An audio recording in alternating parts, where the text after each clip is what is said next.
Now let's take a look at how we would measure vibration or impact with an Arduino.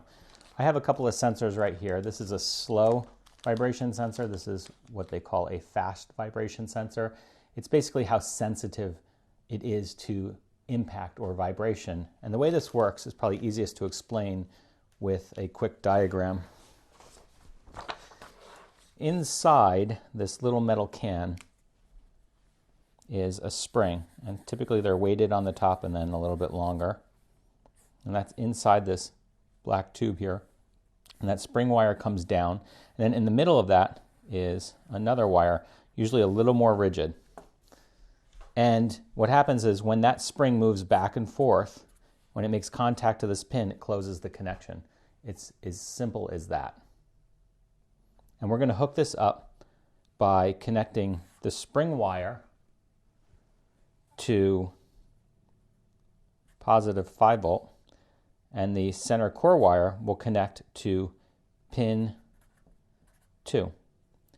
Now, we've learned that the pins can't float, otherwise you might get a false reading on that. So in addition to that, when this is not making a connection, we'll also need to connect that through a resistor, 10K, to ground. So it's just like hooking up a button, except in this case, we don't have a contact, we have a spring and a vertical wire, and when they make contact, that's our button. So let's wire it up. I'm going to use a trick that I've used many times in the past, and I'm going to take this green and yellow female to female jumper wire and use that for connecting this. I don't want it on a breadboard because I actually want to hit it a few times to show you how it works. That hopefully will stay. And then I'll just continue this with a male to male jumper wire. Putting in the female here. And now I have this sensor with 2 male wires at the end. And I will wire this up. I'll pick rows 1 and 5.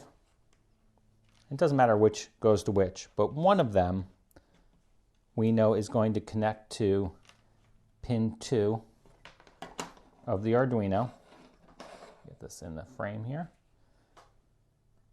0, 1, 2. And so that pin's not floating, we're going to use this 10K resistor. We'll jump it over here. Doesn't matter really where. And we'll connect that to the ground of the Arduino. And the other side is really easy. We'll just connect that to positive 5 volts right here. And that's it. That's all you have to do to hook this up, just like a typical button. We have an open pin, so we want that to go to ground. We're pulling it low. And then the other side, before it makes a connection, is just sitting there with 5 volts. When you shake it, it'll make that connection and we will trigger the Arduino. So the code we're going to use is a little different than the button sketch. We load up Arduino, and we're going to go to examples,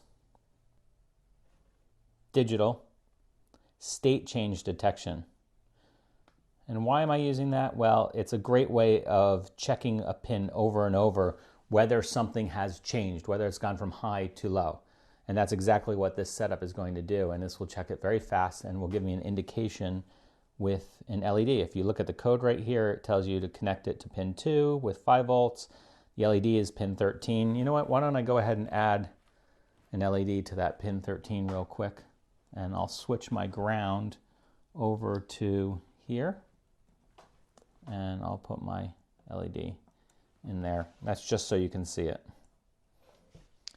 And let's go ahead and plug this in and upload the code. Everything looks good. All right, it's uploading and it's done. So the LED is just saying, hey, I'm detecting nothing right now, or the pin is to ground. And let's just see if it changes the state. Oh, I've already done it. Let me hold this sensor a little tighter and I'll give it a flick. And the LED goes off. Flick it again. Oh, I think the wire came out. Hold on. Flick it again, and it can go off. And that's how you detect motion or vibration with an Arduino.